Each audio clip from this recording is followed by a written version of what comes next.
What happened on September 11th, 2001? What relationship does a children's book have to do with a national tragedy? Was the government behind the deaths of almost 3,000 people? Today we test the believability of the 9/11 conspiracies.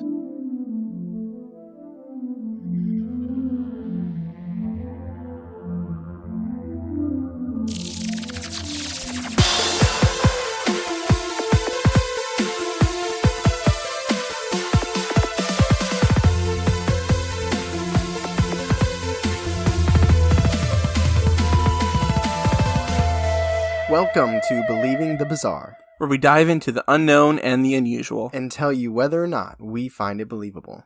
We're recording this on September 11th, 2020, which this year's been rough. You got a haircut. I had to. My hair was... You know what's ironic? Last episode, I mentioned how I had a lower voice the episode before. I think I had a lower voice then. I think I was still sick. I've had a sore throat for a while.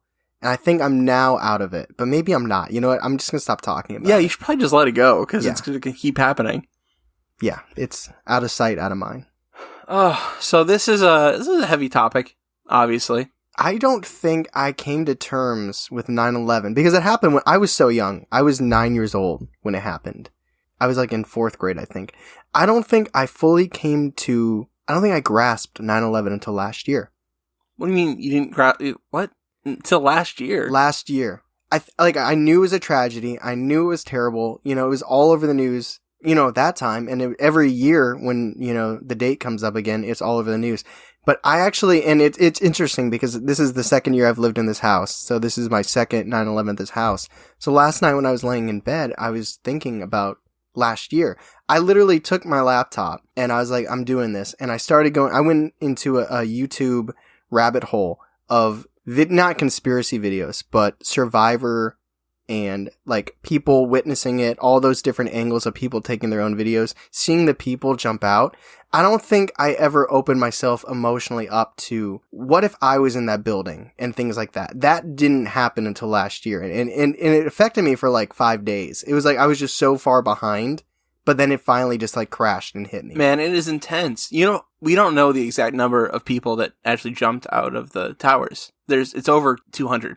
Yeah, I mean, there's like that falling man. That's like the main one. Yeah. But even if you watch people's, I don't want to say home videos, but like the people with their cameras and their phones at that time, probably not phones, like but old phones. You just see like little dots, which, you know, you can't break it down to a dot, but you see it happening in real time. And it's like, from the distance, it's like you're looking at this tragedy, but you know, you have to really put yourself there and say, this is what people felt like they had to do. Oh, yeah. Yeah. Well, it was either jump or burn to death. And honestly, I don't know if I could have jumped. I would have rather jumped. I don't know if I could have. Yeah, I think that's just something that unless you're in the situation, you can't speak on. Anybody who can tell me definitely one way or the other, I don't believe you. Yeah, right?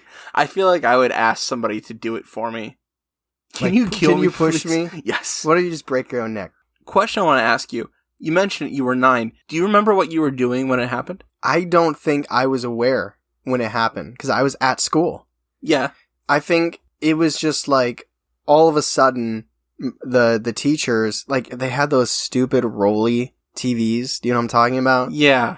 I think like my 4th grade teacher, what, 4th or 5th? I was in 5th grade. That must have been in 4th. Like they rolled that TV in and they put it on, and I think it was just trying to make the decision on their part. It's like, this is a really sensitive topic. They probably shouldn't be seeing this, but at the same time, this is a tragic history happening in real time. If you're 18 years old, you were not alive. Right. Isn't that kind of crazy? If you're insane. 18 years old or turning 18 still in this year, you were not alive when this happened, and that makes me feel so old. Yeah. Yeah. I mean, this was what, how many years ago? 2020? 19. Ah, God. So I was in 5th grade. I remember vividly what happened when I was in 5th grade. We were about to start math class, and I hate math, so I was like, oh man, pulling out our notebooks and stuff. Our neighbor teacher ran in and pulled our teacher out into the hallway. They had a conversation for like 5 minutes. It felt like 5 minutes. It was probably like a second. I remember the dude in front of me had a Dallas Cowboy jersey on. Makes no sense. I know. I was like, why are you wearing that? And then she comes running in the classroom and turns it on, and there's this news coverage. I'm like, what is going on? Because our TV was in the upper corner. Was it a tube TV? Yeah. Yeah. Okay. But it's still cool you had one in the room already. We did. Yeah, I remember that feature. I was like, I can't believe Garfield Heights was that much in front of Edgewood. That's really sad. A year before, but literally it was the same year. Yeah, well, yeah. A year before. Oh, no. So I got some stuff I want to front load. I did watch 102 Minutes That Changed the World before this. What is it? 102 Minutes That Changed the World. Okay. It's all found footage of September 11th, and it's from the first crash to the last tower collapsing. It'll you up. Well, I mean, being transparent, you called me. I did. What did you say? I said, I'm on the edge right now. I might have to pause and take a couple breaths, cry it out a little bit. See, and that resonated with me because, I mean, no matter what, it's a tragedy, but because of my experience last year. Like, that's still pretty fresh in my mind, which is sad that it took me this long. So I understand where you're at. I think you're in a little bit better mindset now. Yeah. So there's going to be some humor in this episode. It's just how we are. We're funny. We think we're funny. We'll be selective. Yeah. I just want to say that we're not going to, like, laugh at the people that were hurt intentionally. That'd be terrible. We wouldn't do that.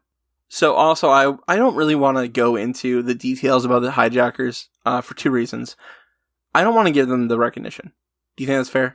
Yeah. And there's like, it's kind of like, it's not like Mothman, but when a story is this big as 9/11 is, like, there's a certain amount of details that we can just assume that you know.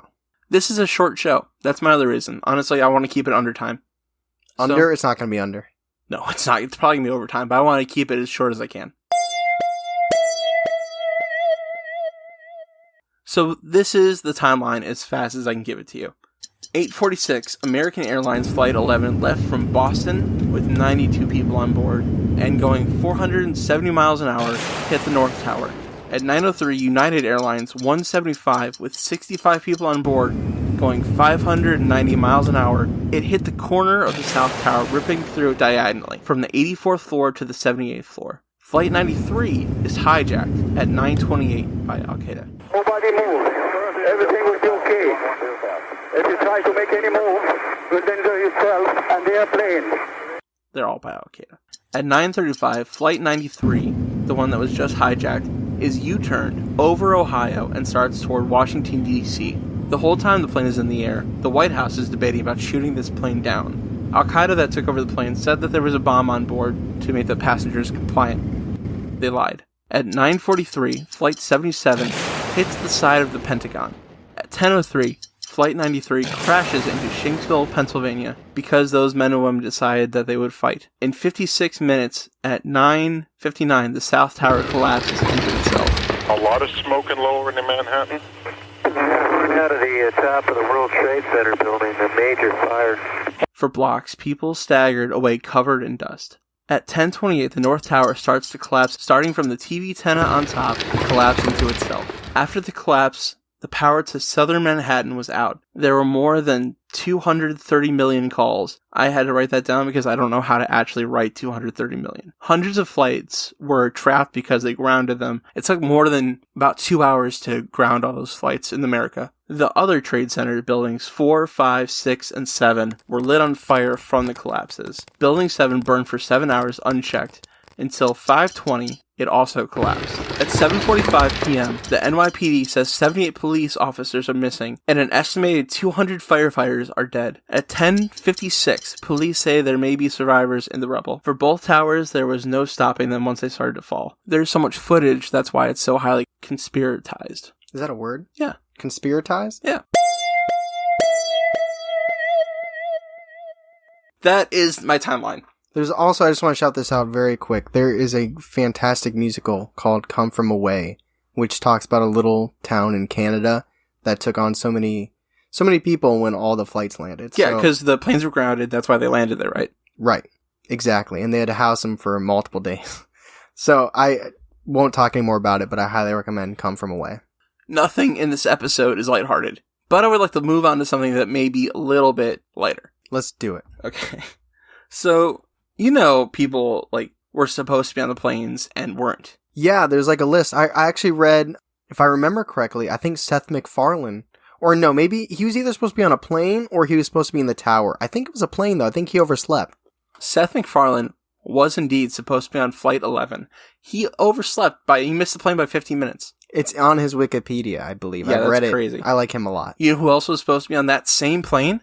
Nope. Mark Wahlberg. Really? Yeah, except he canceled his flight a week earlier and went to Toronto for a film festival. He'd be like, what's going on? Why is it not going here? Actually, he said something pretty controversial. He was like, if I was on that plane, there wouldn't have been any problems. He really said that. Yeah, you know what? That's very surprising because he never seems to put his foot in his mouth. I know, right? Also, there's a whole list on Watch Mojo, but one of the more interesting ones I saw was this guy, Michael LaMonaco, who was the head chef at the restaurant on top of the North Tower. Because there's this restaurant that was there that was, you could see the whole city. And he was the head chef there, and he actually got to work early, but he got his glasses fixed in the lens crafter on the ground floor. And because he did that, it saved his life. Wow.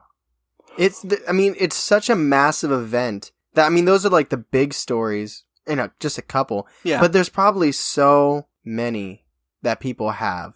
Just everyday people. There was 250,000 people there on a daily basis. It's just insane. So there are two pretty famous cases, maybe more, but these are the two I know about. One is a comedian, Steve, I cannot say his last name, it's Renazalisi.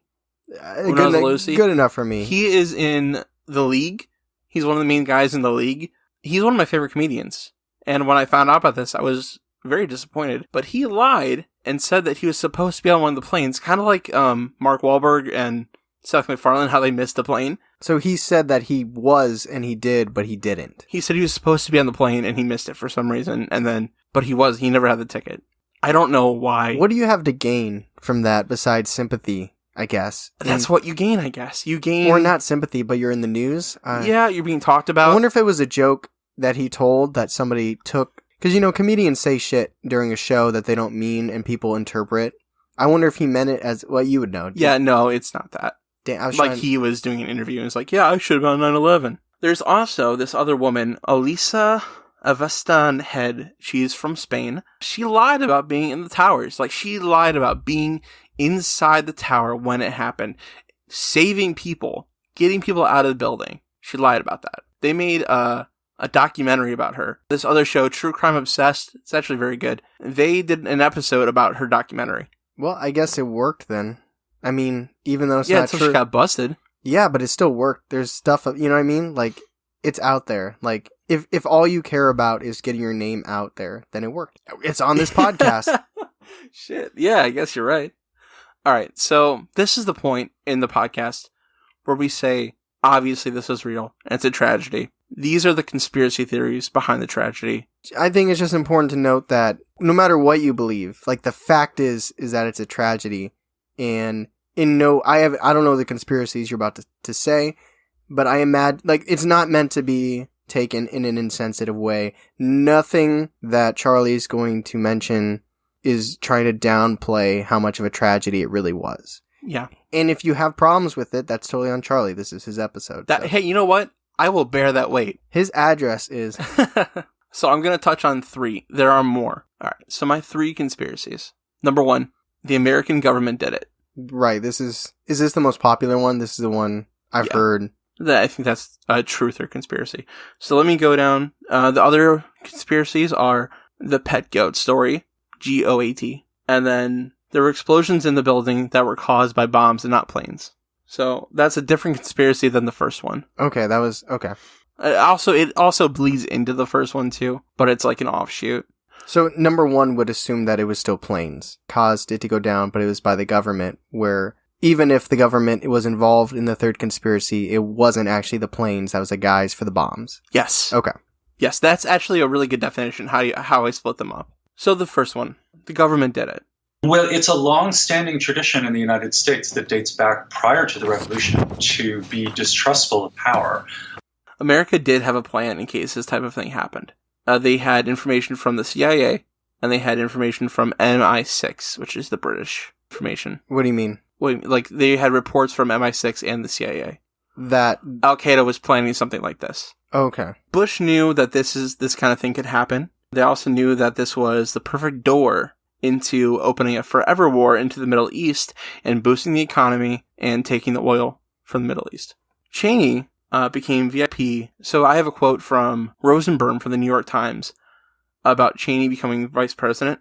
2001, 2002, and 2003 shows that since becoming vice president, he has received $1,997,525 from the company Halliburton, $1,451,998 in bonus deferred from 1999, and the rest is his deferred salary. So he made millions from retiring to become vice president. That's what that means. Hale what? Halliburton is the company that he worked for in Texas about oil. Okay. So this is another quote from Rosenberg. Halliburton, Cheney's old company, basically is an oil service and engineering company. They won a large contract to be competitive binding in 2001 to provide housing, food, and fuel and other logistical support for troops in the Middle East. That contract has been so worth about $5 billion. So the company that Cheney was associated with made $5 billion, at least, a contract after this happened. So he profited. Like, there's no conspiracy about that. He profited off of it. Interesting. All right, so let's move on to the next. We can save all the discussion for the discussion. Yes. Okay. Yeah, that's what I was doing. I'm not just not paying attention over here. I got it. I see your eyes. You're glazed over, but in like a happy way. I wouldn't say happy. The pet goat story. Where was President Bush during 9/11? He was reading a children's book to a class. Somewhere. He was in Florida. The story was called The Pet Goat. So he was... This conspiracy is wild. The book he was reading is an outline to how the government worships Satan, and this was a satanic event to make the government powerful. So before they started to read the story, I saw this video, and it's really creepy, actually. Before they started to read, actually, I think that the teacher is just a good teacher, but it still came out creepy. They did vocabulary words including hit, steal, and must, and plain. They chanted these in a fashion for about 3 minutes before they read the story. Get ready. Play. Yes, play. Get ready. Must. Yes, must. Let's read these words the fast way without making a mistake. Get ready. Kite. Yes, kite. Get ready. Kit. Yes, kit. Get ready. Steal. Yes, steal. Get ready. Play. Yes, playing. Get ready. Must. After Bush read the story, he stood up and said his piece, and then he was gone. After that, he was gone for the rest of the day, and then Vice President Cheney basically became the president for that day in 9/11. And the story, like I said, is an outline for the satanic ritual of the goat taking over the world for the New World Order. So what is the story? The pet goat. It's about a little girl who gets a pet goat, and her dad is not like a big fan of the goat, and then one day a burglar comes in, and the goat saves the dad from the burglar, and then he's cool with the goat. That's basically what it's about. Yeah, sounds like a conspiracy. Yeah. Okay, so I know the goat has a relation to Baphomet. I know that's what people are drawing the connection for. Also has a relation to LeBron James. For different purposes. Yes. It ties in through devil worship, apparently. That's where it comes through. So, people think that inside the towers, there were explosions that made it collapse instead of planes. Like, even like bypassers on the street call it explosions because they don't know. They didn't see the planes hit. They're like, I saw a couple explosions. So the belief is that the planes did hit. Like, they're not denying that the planes hit. No, they're denying the planes. At all. Yeah. Can it be the planes hit, but it's the bombs that caused it? They're saying that there weren't even planes. There are degrees to this conspiracy. Some people think, yeah, the planes hit, but bombs finish it off. Some people think there were no planes and it was just explosions in the tower. That would be an absolute mindfuck if there were no planes. I know there are people that believe that. I'm just saying, to put that, it's kind of like those things that you would see in like a psychology class where they're like, pay attention to how many times they pass the basketball, and then there's a monkey in the background, but then you say you didn't see it because you were so focused on the basketball. It's like to plant a airplane into America's subconscious. That would be not for not good, not bad, but incredible. I think there's also the idea that there were holograms. The planes were not real, but they were holograms. What? Yeah, you've never heard that What? one? No. Yeah, that they're holograms, and then when they hit, that's when because these planes, when they hit, they evaporated, essentially. Like there was no remains found. No. How come we're not putting movies up in the atmosphere with holograms? I want to watch, I don't know what I want to watch. Daddy Daycare. I don't want to watch that. But they yeah, should be putting movies up there in the sky in holograms if that's the case. But yeah, that's the idea, that these planes were holograms, and they were bombs planted. They could have just did bombs. But couldn't have Al-Qaeda have planted the bombs? I mean, in theory, they could have. Is there more to the conspiracy? I kind of took over. So. No, that's the whole idea of the conspiracy. That it's the bombs planted in the building that did it. Just there are degrees to what the planes did. People, I don't know the facts. I don't know if you read it or saw it. Some people talked about how the construction of the towers, like the metal or whatever, and the amount of heat it would take for it to collapse. Did you find anything about that? Yeah, I know a little bit about it. The towers were built a little bit differently than the typical skyscraper. So they were built with one big core down the center, and then there was like a spider web around the outside of it that did not connect to the core. Typically, that spider web would connect all the way inside, but they didn't want to do that because money and space. The more space they can run out, the more money they can make. This was built in 79. They were built in 79. And the biggest plane they had imagined was a 707. The planes that hit were 759s, or 757s. And they are about 20% bigger than a 709. So they didn't see that kind of weight hitting the actual building. So they were rated for 707. But does that have anything to do with the temperature Of the fire? Yeah, I'm getting there. Okay. Hold your horses, rein them up, tie them up to the corral, let them drink some water. Okay, get in there. So the jet fuel cannot melt steel beams. That's true. Jet fuel cannot melt steel beams. But don't forget, these were office fires, right? What do you mean by office fires? They're office fires. So there were floors, entire fucking floors dedicated to paperwork. So there were binders and folders and cabinets filled with paperwork. Paper burns insanely hot. What did they do in the Twin Towers? There were multiple businesses in there. Like, there were investment bankers, there were freelance stuff, there was charities. There was a lot of stuff in the Twin Towers.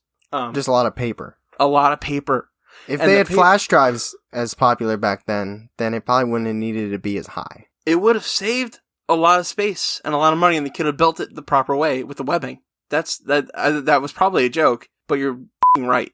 So anyway, the paper mixed with the jet fuel, mixed with the broken windows and the holes already in the building, makes the fire super hot. And it did not melt beams. It did not melt the beams, that's true.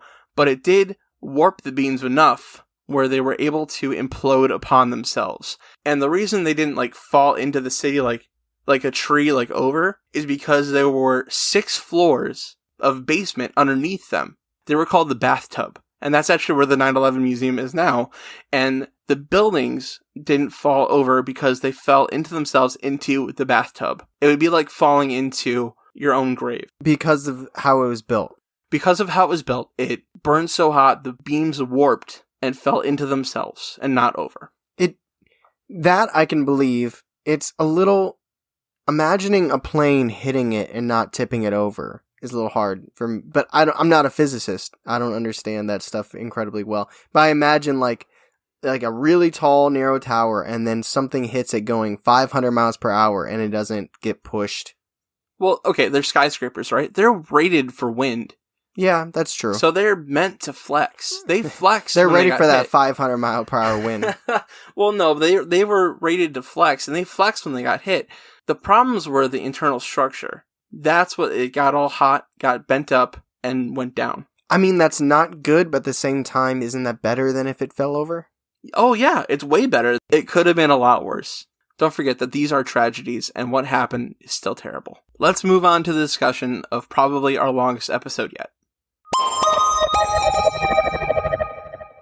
Let's break down these conspiracies. We're going to rate these 3 separate conspiracies. We're going to rate them like our post. We're going to put our post out the next day, but we're going to have 3 different slides. So we're rating individually the conspiracies. Yeah, we rate these all individually. So there's going to be 6 scores on this episode instead of just 2. It's a lot. So let's start with the pet goat. Unbelievable. Unbelievable? Yeah. In a different angle, we could have a deeper discussion about the government and satanic ties, perhaps. But in this instance, this angle, this day, that book, not enough for me. I will say that it is creepy to see them chant. Like, you saw that, right? Yeah, that's creepy. It's creepy, but it's not enough to... No, I think it's total coincidence. I say unbelievable as well. So let's move on to America did it. The government did it. Can I say something potentially controversial? Go ahead. As bad as 9/11 was, and as many people that think that our government did it, that do, I think Bush handled 9/11 so much better than Trump has handled coronavirus. That's totally a fair argument. I'm not saying I won't go in any further comparisons because we're not into comparing tragedies. I think that's just a fact. Yeah, I'm going to leave it at that. So I think, to me, I think there's a nugget of truth in this. I think that maybe they didn't plan the attacks. They didn't help organize the attacks. But I think that there was an opportunity that they saw that was able for them to get into a position in the world that they wanted to be in. So I could see them not opening the door 100%, but I could see them maybe leaving a crack open. Like, they knew that the attack could be possible, and they didn't do everything they could to stop it. Yeah, exactly. Do you hold that against Bush? Do you hold that against Cheney? Do you hold that against somebody? I hold that against all the people in his, what's it called, board? Yeah. His cabinet? His cabinet. I blame that on his cabinet. I think he surrounded himself by warhawks. They all knew it could potentially happen. I think it's his cabinet that did it. I don't really blame Bush as much as I blame the cabinet. I don't give Bush a lot of credit. I feel like he was one of our less qualified presidents in terms of intelligent capacity. So, and I think you don't have to be smart to act, but I think there's a certain level. He did look kind of genuinely shocked. Now, do I believe that he could have practiced it? Sure. But when they showed, the picture of him reading the book and being told, it does kind of look like genuine shock. Yeah. I mean, it's hard to read that. But just because he might actually be shocked doesn't mean that there's no chance the actual government could be behind it. Like, those are two kind of mutually exclusive. You can still believe the government was behind it and believe that maybe Bush wasn't in on it. Because maybe his own government really didn't think he had that much capacity either. Yeah. Honestly, it'd be kind of smart to not tell him because he was the face. You know what? I mean, maybe they left him out on purpose. Plausible deniability. Yeah, where are you at on this? I said I voted first on the other one. Man, I think, honestly, for this one, I vote viable. I could see it happening. There's different points in my life where I would have answered this separately. Because there was a time in my life where I think like I was emotionally distant from it, like I was saying earlier. And I probably would have said believable to this. But I feel like it's weird. The more emotionally invested I get in it, the more I kind of pull back on the conspiracy, which is interesting. It's like, for some reason in my mind, thinking it's a conspiracy somehow diminishes the tragedy, which isn't true.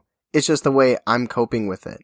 It's like, if I make some grand gesture about how it was our own government attacking us, for some reason in my mind that equates to saying, like, you're diminishing its role. So, if I were to put an asterisk by it, I would say viable, but they left Bush out because they knew he would be the face. If you believe that there are people, like if you believe the president's a puppet and there's people behind the scenes that are in more control, I would believe that. Like whoever could be in our government behind the scenes actually running shit, and they knew what we could gain from going to war and letting this happen, that is between believable and viable for me. And I can't go 100% believable because, like I just said, the emotional dissonance, so I'm going to say viable. The last conspiracy. There were no planes. There were only bombs in the building. Now, if this was planes in the building and bombs, I would probably go viable. Because it's kind of the same thing.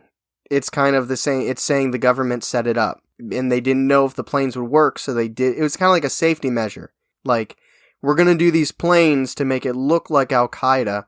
But in case it doesn't work, we have these bombs down here just for good measure to make sure it comes down. That gets a viable for me, because that's the same, for me it's the same thing as the first conspiracy.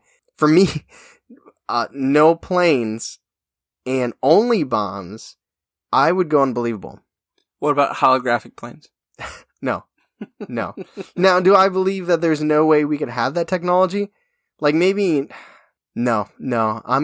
Okay, so what about those videos you showed earlier of people? What about that audio from the person on the plane? If you were to vote this believable, you would have to say that's fake. You would indeed. I totally think it's unbelievable, personally. I think it was all planes and the fire and the paper and the wind that made it just collapse on itself. I do want to say, though, if you're willing to combine, I would give it a valuable that there were bombs and the plane. That doesn't seem far-fetched, right? Like if they No, I could see it. Although I guess they wouldn't have to collapse for them to still use that as an excuse to go to war. No. But just to make sure that 100% it does collapse. Like, okay, you said there were even people walking by that said that they thought that there was a bomb. Yeah, well, they did, yeah. Are there videos that exist that prove or try to prove that there's bombs and not the planes, or bombs and the planes? If there are, I didn't see them. Like, is there anything showing it go from the bottom first or anything like that? No. Where were the bombs at? The bombs in, like, the supposed bombs? Yeah. All throughout the skeleton of the building. Okay. For some reason, I was thinking it was, like, the bottom. Isn't the explosion only where the plane hit? Oh, I mean, like, if there were bombs? Like, if it was hidden throughout the whole thing, doesn't, even if it's holographic, when you see the plane hit the building, isn't it only exploding initially where the plane hit? I think the theory is that they're bombs that are, like, small enough to not blow out. Like, they're internal bombs, just like little cherry bombs, to break the web so it falls down. Oh, okay. I didn't know that. I mean, either way, the way that it was presented was no planes, so I'm going to say unbelievable. I'm just saying it would get a viable for me if it was the addition of bombs and the plane. That's interesting. I think no matter what, for me, no asterisks, unbelievable. So you think it was only the plane? Yeah, I do. I can't. There's so many, the amount of the guts for it not to be real with planes and to go into this feeling like we can convince the American public it was a plane. Man, I saw multiple images of planes hitting this thing, though. Like, I watched 102 minutes. There's angles, so many different angles. Because there's so many cameras on that day. Yeah. I saw the plane hit the building from, like, 15 different angles. Let me ask you this. What mindset do you have to come into to think no planes? Like, what are you trying to prove? I think you have to be in a mindset where you know the government's up to something, and you know that they're full of shit. But there's ways you can believe that without thinking holographic airplanes. Did you see any the videos you saw for this theory? What was their reasoning? Like what? Like because I mean, the same as flat Earth theory. If you know they're lying, then why wouldn't they lie? It just seems so extreme. It's like an unnecessary step. It's like you can still be anti-government. You can still think the American government's up to no good without having to reach for holographic planes. Like it seems like you're only shooting yourself in the foot by believing that and trying to, you know what I mean? It just seems unnecessary. Well, like, they think the whole thing's a sham. Like, nobody died on 9/11. What? That's what they think. Nobody died on 9/11. How does that explain people jumping out of the building? Mannequins. Really? Yeah. Listen, we're doing a paranormal and conspiracy podcast. I am down with conspiracies. I love talking about them. There are some conspiracies that are dangerous, in my opinion. Yes. I think some people, I think it's tied to being egocentric. I think it's tied to, I think there's some people that like to be so contrarian that it makes them feel superior. That it's like, while the general public believes this, even if it makes no sense, I'm going to believe the opposite because somehow that elevates their status and it makes you feel woke and things like that. And I'm not saying everybody who believes in conspiracies, because there are conspiracies I believe in, obviously. I'm just saying I think there's dangerous ones, and I think there's some that are just tied to egocentric personalities that want to just elevate their own personal status. This is absolutely one of them. It's just so far-fetched and unnecessary, because you can still... I'm skeptical of our government. Absolutely. Me too. Absolutely. Obviously, just voted viable. Yeah, like, I'm skeptical. But that, like, to believe what everybody physically saw with their eyes, what everybody, like, if there was, like, okay, I don't believe NASA is fake. I believe space is real. But the people that believe all the NASA photos are photoshopped, at least they have it in their back pocket that the average citizen hasn't been in space. You know what I mean? Like, if somebody convinces me that every NASA picture is photoshopped, that holds more weight to me than somebody who's saying that the planes weren't real or holographic, because it happened here. People saw it with their own eyes. I do believe you can convince somebody otherwise. Like, I feel like we talked about this during the Mandela effect. I think you can make people's memories change. I think you can do that. I think it's possible. But this was just so striking of an event. I don't believe it's possible. And to believe it, it just feels so unnecessary. That's a long-winded way of saying unbelievable. So this was our take on 9/11. If you want to hear some other ones, last podcast has a great series on it. I would recommend listening to that too, honestly. It's just a hard topic because conspiracies, there's a fun aspect to conspiracies, because the reason things are conspiracies are because you don't know. So it's kind of like it's late at night, you're a little tired, and you just start bouncing ideas. And you don't know what's real, I don't know what's real. We're just having fun talking about things. And I love that. But it sucks because the conspiracies around 9/11, they do hold weight. I think there's a certain level of skepticism that you need to have with your government. I think everybody should have. But it just sucks because at the end of the day, it doesn't matter. That's true. A lot of people died. It's a national tragedy, and it affected so many people's lives. So it just sucks because, like, I don't want to say it's not fun to talk about, but it's not. It's like, conspiracies are fun, but at the end of the day, it's still a tragedy. So no matter what you believe, I mean, so many people still died. I'm so glad we touched on that episode, though. So, yeah, I mean, it is a major conspiracy. It is and people are team their opinion. There are people 100%. Yes. Government did it. There are people that are like, absolutely not. Al-Qaeda or a terrorist group, which, I mean, both sides can be true. Government can suck. Al-Qaeda does suck. It's just crazy because it's such a divided and divisive conspiracy theory. Hopefully nobody got offended. I think we were pretty centrist. I think so. I hope so. But thank you for listening if you got this far. Yeah, again, thank you everybody for listening. Thank you for subscribing. And we've been seeing more reviews. We just got a review at the recording of this podcast that's very long and very touching. And yeah, it meant a lot to Charlie and I. It was very, very nice. So we really do appreciate the reviews. We see everything. We see all the comments. Thank you guys so much. So catch us next week on Believing the Bizarre, a podcast as bizarre as you are.